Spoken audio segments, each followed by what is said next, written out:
Ben, I will begin. This was your second year. It's a year where guys want to make a big leap forward. Statistically, you did. How do you feel about season 2? Yeah, pretty good. I mean, I think took a lot of good strides. Obviously, second year feeling a lot more confident than I did last year. There's definitely a lot more to come, and looking forward to a big summer and another good season next year, hopefully. We'll go with Patrick Williams, NHL.com. Go ahead, Patrick. Yes, hi, Ben. You speak about confidence. Where does that confidence come into play in different parts of your game?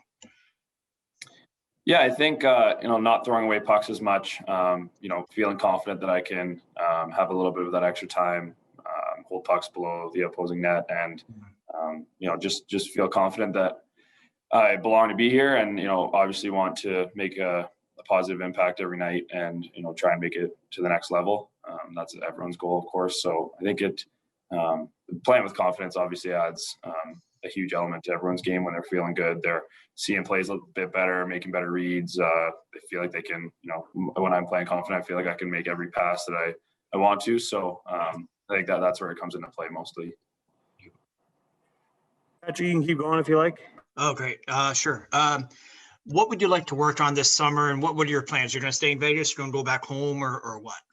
I'm going to go back home. I stayed in Vegas all summer last summer, so haven't seen the girlfriend and my family much at all. So going to go back home for a bit this summer and keep in touch with everyone here to make sure that strength-wise everything's going on to plan. I'm going to skate a lot with the skill development coach, Scott Jones, who is Vegas' skills guy.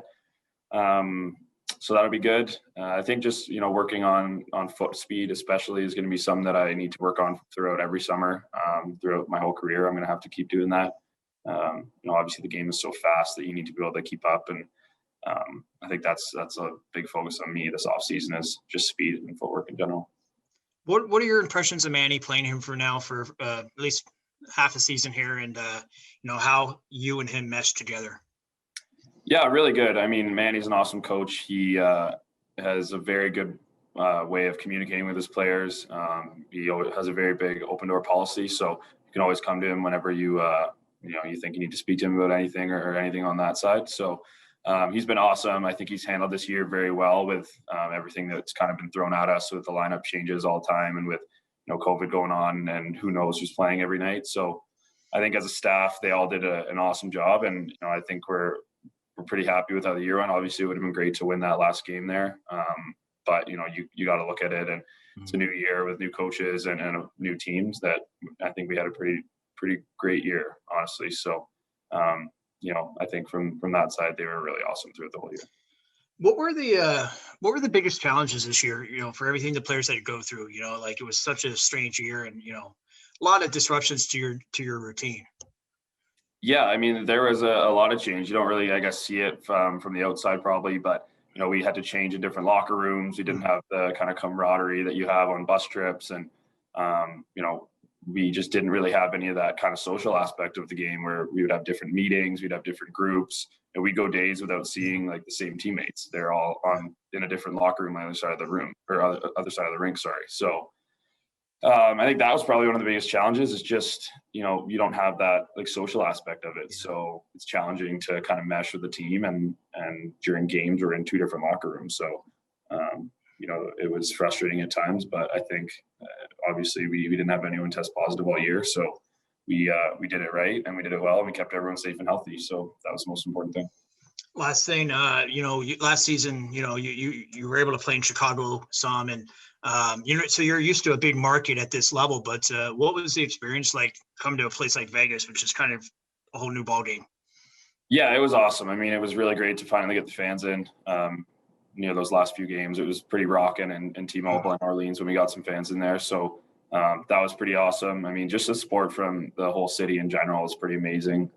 You see Silver Nights and Vegas Nights, everything everywhere. It's all over everyone's car. There's stickers, jerseys, T-shirts, hats. Like the support has been incredible, and it's just a huge testament to the fans here that they are they are diehards, and I think they knew that with we all knew that coming in with them being huge Knights fans. So they definitely stepped up to the plate when we could have fans in the building, and they were as loud as they possibly could be. Great, thank you. Stephen Marsh, anything to add? on Sorry, Steven, go ahead. That was my mistake. okay. Kind of going along with that, you guys got to kind of see a little bit of the passion fan bases. You guys got to have fans in the last bit of the season, but I guess how excited does that make you guys for this next season coming up, which isn't going to be that long away, only a few months away from now, September, October, and you'd be able to see the Orleans pack with fans coming up next fall here. Yeah, it's exciting. I mean, it's going to be a very loud and very exciting building to be in. I think it's going to be challenging for teams to come in on the road and try and kind of get into that atmosphere when, they're really diehard for us. So it's exciting. I mean, you could see how loud it was and you could feel the atmosphere in just those games that we had, the small amount of fans. So having a full building, hopefully coming up this next season will be pretty awesome and very exciting. And also just to have a normal AHL season again, because this season was obviously a unique season, but just the potential to have the full season, road trips and going to play a lot of the American Hockey League teams that you didn't get to play this year in a normal season. How much you guys looking forward to that too? Yeah, I think everyone, just wants to get back to his normal or whatever the new normal is as much as possible. We missed that a lot this year. We played the same teams like 10, 15 times. So I think we're all getting sick of seeing the same jerseys over and over again. But it was a good year. We were very lucky and thankful that we got to have a season to begin with. Being from Ontario, I saw that the OHL didn't happen at all this year. So we're very lucky that we even got to play any hockey. And we're looking forward to a normal season. We want to get back to that long game schedule of 70 games, whatever it is. And like you said, playing other teams and getting to visit other cities. And, that's all part of the game and that's all exciting. So we're looking forward to that. Cool. Well, thanks for that, and have a good summer. Thank you. Ben, last question before we let you go. Just is there any final message for the fan base before you head home for the summer? No, just want to say thanks for everyone. Thanks for all the support. Everyone has been awesome this year throughout, supporting online when they couldn't be there, and then when they were there, they were the loudest people in the building. So definitely the best atmosphere that we got to see was in our own rink, and you guys were rocking. So we really appreciate it, and we're looking forward to an exciting year next year and having everyone back in the building.